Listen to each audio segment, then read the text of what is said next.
쿠키런으로 잘 알려진 게임 회사 데브 시스터즈가 주인공입니다. 사실 쿠키런은 많이 알아도 데브 시스터즈는 생소하신 분들도 있을 것 같은데 사명이 어떤 의미입니까? 네, 저도 궁금해서 물어봤는데요.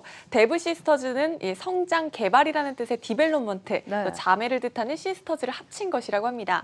데브 시스터즈 측에 따르면 시스터즈는 꼭 자매라는 뜻에서 쓴 것은 아니고 무리, 동료들이라는 의미로 사용했다라고 합니다. 알겠습니다. 자, 데브 시스터즈가 기사나 리포트를 보신 분들은 알겠지만 역대급 성장률로 주목을 받고 있죠. 네, 3개월 새 660% 넘게 올랐습니다. 지금으로부터 딱 3개월 전인 12월 24일 데브 시스터즈의 시가총액은 약 1,563억 원, 순위로는 코스닥 시장에서 555위였습니다. 네. 오늘 기준으로 보면 보시다시피 시가총액은 1조 1,600억 원, 순위로는 50위를 기록하고 있죠. 3개월 새 500개 단을 껑충 뛰어오른 겁니다. 이 정도 뉴스는 사실 저희가 뉴욕 증시에 상장한 네. 종목에서나 들어볼 법한 상승폭이었는데 이 기간에 이렇게 많이 오른 종목이 또 있을까요? 네, 없습니다. 같은 기간 높은 상승률을 보인 종목들을 순위로 정리해봤습니다.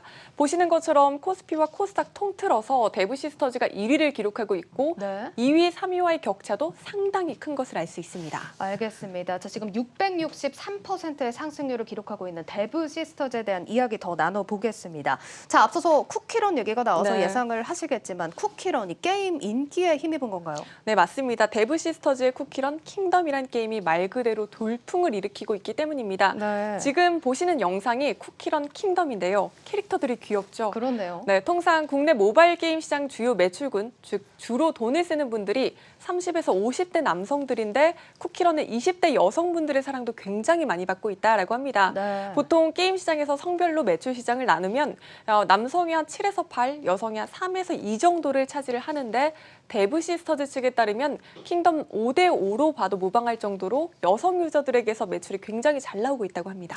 사실 저는 젊은 층에서 인기가 많을 줄 알았는데 매출이 30에서 50대 남성이라는 게 일단 네. 첫 번째로 놀랍고 제가 오기 전에 또 여론조사를 한번 해봤는데 저희 스태프들 4명 중에 2명이 이 게임을 하고 있다 이렇게 대답을 하더라고요. 네. 저도 사실 해본 만큼 네. 이 안에서도 사실 점유율이 상당한 것 같아요. 네, 맞습니다. 출시일이 1월 21일이었는데요.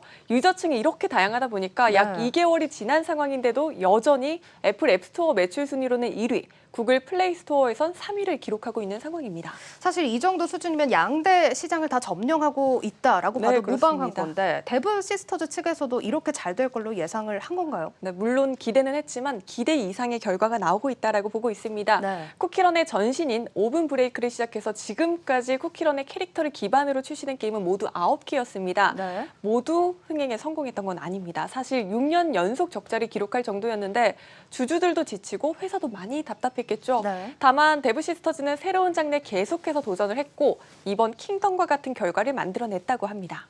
사실 주변에 이렇게 휴대폰 게임하는 거 보면 유행이 워낙 빠르다 보니까 뭐 그간의 어려움들이 이해가 안 되는 부분은 아닙니다.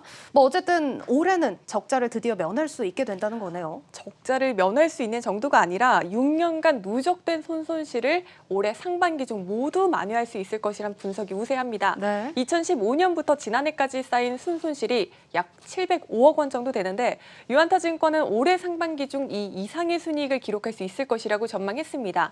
워낙 그간 상황이 좋지 않았기 때문에 기저효과도 굉장히 크게 나타나는데요. 네. 보시다시피 증권사들은 올해 1분기 데브 시스터즈의 매출액과 영업이익이 각각 전년 동기 대비 375%, 6,880% 증가한다라고 추정하고 있습니다.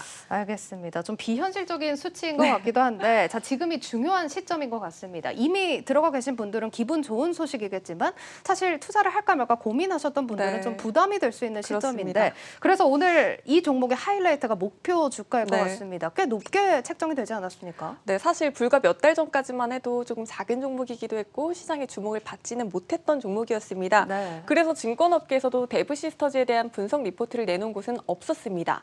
다만 오늘 유안타증권에서 처음으로 목표가를 내놨는데 보시다시피 15만 원을 제시했습니다. 네. 현재 주가와 비교하면 한 50%가량 높게 설정한 겁니다. 지금 중요한 게 3달간 600%가 올라와서 오늘 종가가 10만 원 선인데 여기서 지금 추가로 50%가 더 오를 거라는 거네요. 네, 그렇습니다. 남녀노소에게 모두 사랑받고 있다고 말씀드렸잖아요. 유저층이 다원화되고 있어서 경쟁 게임이 나오더라도 지속적으로 매출이 잘 나올 가능성이 높다는 분석입니다. 있습니다. 네. 또 해외 매출 비중이 20에서 30% 정도를 차지하고 있고 해외 현지화가 완료될 경우 북미와 일본 등에서 추가적으로 성장 가능성이 높다라고 보고 있습니다. 자, 그래도 앞서서 얘기를 했지만 이 업계가 워낙 또 유행이 빠르지 않습니까? 또 해외 그렇죠. 매출이 이렇게 잘 나와도 국내에서 인기가 유지돼야 될 텐데요. 네, 올 하반기 신작들도 출격을 준비하고 있습니다. 지금 보시는 영상이 건설 시뮬레이션 게임인 브릭시티입니다. 네. 이 게임을 시작으로 세이프 하우스와 쿠키런 오븐 스매시도 출시될 예정인데요. 특히 이 오븐 스매시 같은 경우는 쿠키런 캐릭터들이 굉장히 애정도가 높아진 상황에서 안정적으로 유저들의 사랑을 받을 것으로 기대되는 상황입니다. 알겠습니다. 자, 사실 역대급 전망과 목표 주가가 제시되긴 했지만 아직도 망설이시는 분들 많으실 것 같은데 이 목표 주가는 지금 어떤 기준으로 산출이 된 겁니까? 네, 현재 데브 시스터즈의 12개월 선행 주가 수익 비율은 10배를 밑도는 상황입니다. 네. 데브 시스터즈가 속해 있는 코스닥 IT 소프트웨어 업종 평균 PER은 65배에 달합니다. 저평가됐다는 평가를 받는 이유입니다. 또 유한트증권은 유사 기업인 컴투스와 또 웹진의 평균 PER인 13.2배를 적용하면 주당 15만 원은 나와야 한다라고 설명하고 있습니다. 지금 정리를 해보면 저평가와 추가 상승 여력 또 하반기 신작 기대감까지 한 몸에 받고 있는 데브 시스터즈에 대한 이야기도 자세하게 나눠봤고요.